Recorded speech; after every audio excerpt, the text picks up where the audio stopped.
I'm Gigi Sohn, President of Public Knowledge, and I'm here today to talk to you about a very big merger you might have read about in the news. That is the merger of AT&T, the second largest wireless telephone company in the country, with T-Mobile, the fourth largest wireless telephone company in the country. They're both national wireless telephone companies, and if they were to merge, the number of wireless telephone companies nationally would go from 4 to 3. The combined company would have almost 44% of all wireless subscribers in the market. That's an awful lot. And this new company, what we call AT&T and Verizon, who is now the first largest company but would move to second place, together would have nearly 80% of the market. So that's a very, very scary thought. Sprint, which would be the remaining national wireless telephone company, would have a little less than 12%. And then there's a whole bunch of little carriers, which I'll talk about a little bit later. So what's in it for consumers? What's in it for you? Well, I would say absolutely nothing. And that you should urge President Obama and Congress to block this merger. Well, why is there nothing in it for consumers?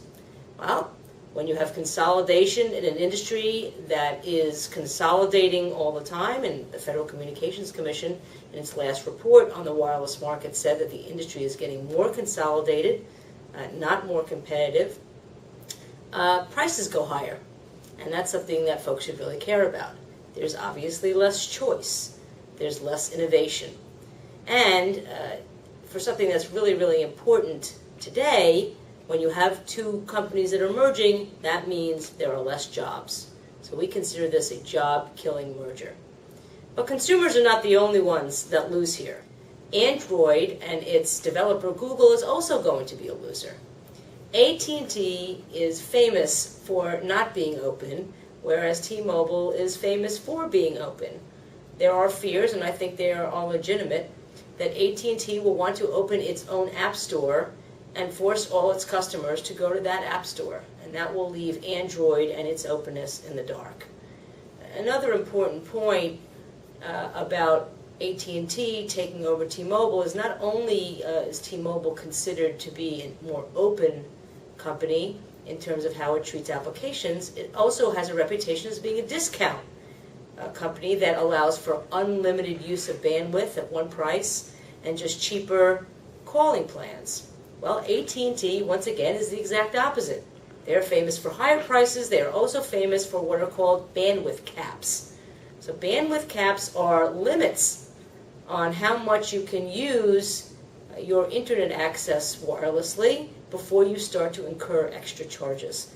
And that's a very, very controversial practice that AT&T, frankly, is spearheading. So what you would have here is you'd be replacing a very progressive and low-cost carrier with a very expensive one. So that's our quick and dirty argument about why this merger should be blocked. Some people are talking about how the government might condition the merger. We don't believe that any conditions are satisfactory, and we need you to tell your member of Congress, President Obama. In fact, we have a petition right now on publicknowledge.org. You can sign right now to sign up to tell President Obama that his administration, his Department of Justice, should block this deal. So thank you very much and have a great day.